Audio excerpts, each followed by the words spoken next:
Hey, how's it going? This is Jamarcus again. Yesterday, I talked a little bit about some of the negative influences you should be aware of on a day to day basis. And today, I want to tie that in with some more fundamental stuff. And today's topic is basically the four key elements to change. And I think this will be really cool for a lot of you people out there who's looking to make a major impact in your life in whatever area that may be. So here we go.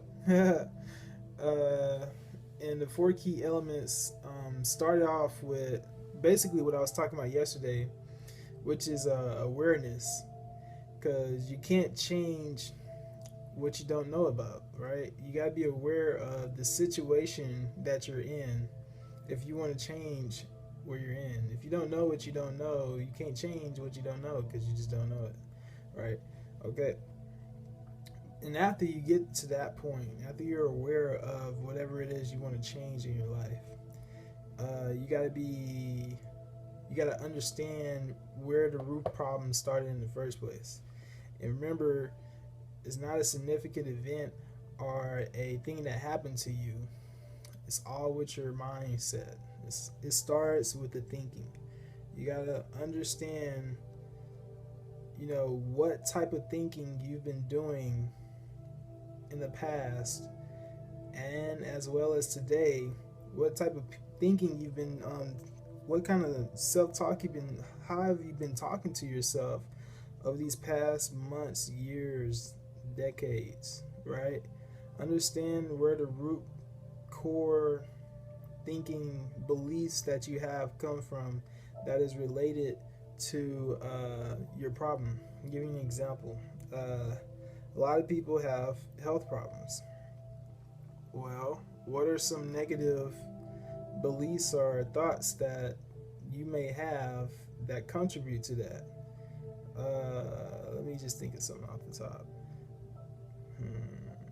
Well, you could say one of them is a lot of people who have weight problems feel like it's a genetic mistake, like a genetic disorder. Like it's easy, it's hard for them to lose weight. It's my metabolism, right?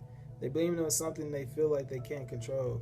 Where the reality is that is a negative belief that hinders them from taking any legitimate action and going out there. Because what they're saying is, well, even if I go and try this diet, or even if I go and do this exercise, or even if I, go run it every day, or I don't know, you know, go on a freaking fast for 2 weeks, it doesn't matter because whatever I eat, I'm just gonna gain it all back because it's all genetic. So that's what I mean. You gotta understand what core thoughts or beliefs you have that are, basically involved in this thing you're trying to change about yourself. Understand it, and the next part after that is dissociation. So once you realize, once you're aware of what you want to change, and you understand the root cause of thinking that you've been having, that you've been saying to yourself over the past months, years, decades, now you got to dissociate yourself from that thought. You got to dissociate yourself from that thought. And basically, at that point, you need to choose whether or not this belief that you're thinking of is supportive or not supportive of the change you want to happen. So, going back to our last example, the genetic belief, the belief that you're keeping all your weight because of genetics, is not a supportive belief of you trying to lose weight. So you need to let that go. You let it go. You need to dissociate from that and choose not to believe that anymore, because it's a hindrance in your ability to take action to achieve your goal. You gotta sit down for, a couple of hours, days, whatever it is. You gotta sit down, somewhere quiet, and you need to actually, think, go back and think about these things. This isn't a 1 minute. Okay, I figured it out. This is, you gotta sit down. You gotta really think about it, right? It's serious stuff. After you dissociate from it, that's when you recondition your mind.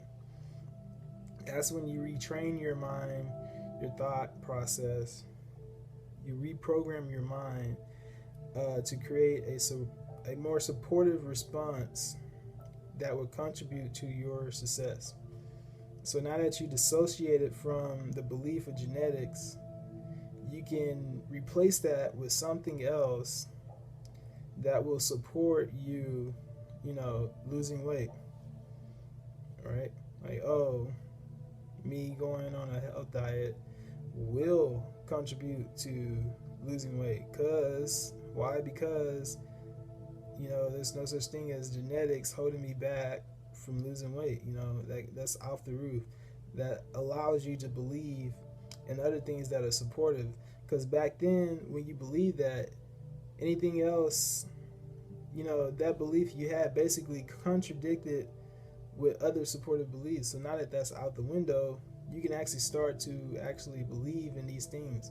And once you believe that you can do certain things, that you can, do the jump rope exercising, you can go to swim class, or whatever it is that's going to help you lose weight. Once you can actually start believing in that, you're going to start taking more action towards that goal because you're comfortable with it, and it's starting to how do I say, be ingrained in your belief systems. So you're going to start automatically moving more faster towards your goals. If I said that right, But that's the four keys to change: awareness, understanding, dissociation, reconditioning. Right. And if you don't have anything to recondition your mind, I do have, I believe, 47 videos below this one. If you just scroll down, there's so much stuff. I forgot what my first 20 were. But I'm pretty sure you'll find something that will contribute to reconditioning your mind. So if you have nothing at all, you can always look at my videos. Right? Cool, man. Isn't that cool? All right. So thanks for watching, and I will talk to you tomorrow. See you later.